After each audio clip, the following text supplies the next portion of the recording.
ಪ್ರಿಯ ಸಹೋದರ ಸಹೋದರಿಯರೇ, ನಿಮ್ಮೆಲ್ಲರಿಗೆ ನನ್ನ ಹೃತ್ಪೂರ್ವಕವಾದ ವಂದನೆಗಳು.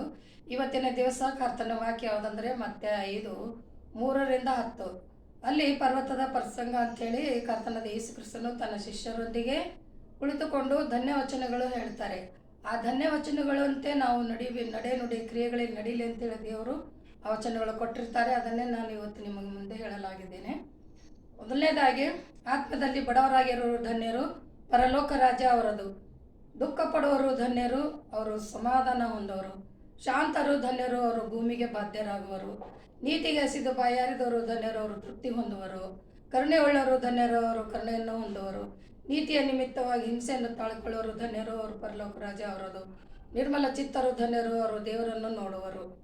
ಈ ಎಲ್ಲ ವಾಕ್ಯಗಳ ಮೂಲಕವಾಗಿ ಇವು ಧನ್ಯವಚನಗಳಂತ ಹೇಳ್ತಾರೆ. ಅದೇ ರೀತಿಯಿಂದ 10 ಆಜ್ಞೆಗಳು ಯಾವ ರೀತಿಯಿಂದ ದೇವರದನ್ನು ನಡೆಸಿಕೊಂಡು ಹೋಗುವಂತ ಹೇಳಿದಾರೋ ಅದೇ ರೀತಿಯಿಂದ ಇವು ಕೂಡ ಕರ್ತನಾದ ಯೇಸು ಕ್ರಿಸ್ತನು ತನ್ನ ಶಿಷ್ಯರಿಗೆ ಹೇಳ್ತಾರೆ.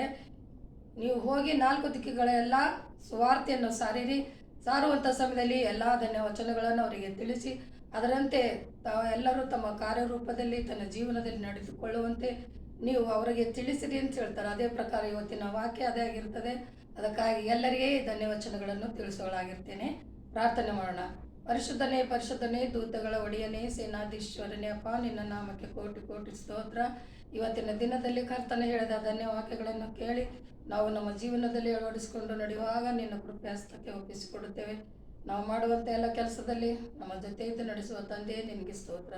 ಯೇಸುವಿನ ನಾಮದಲ್ಲಿ ಬೇಡಿದ್ದೇನೆ ತಂದೆ, ಆಮೇನ್.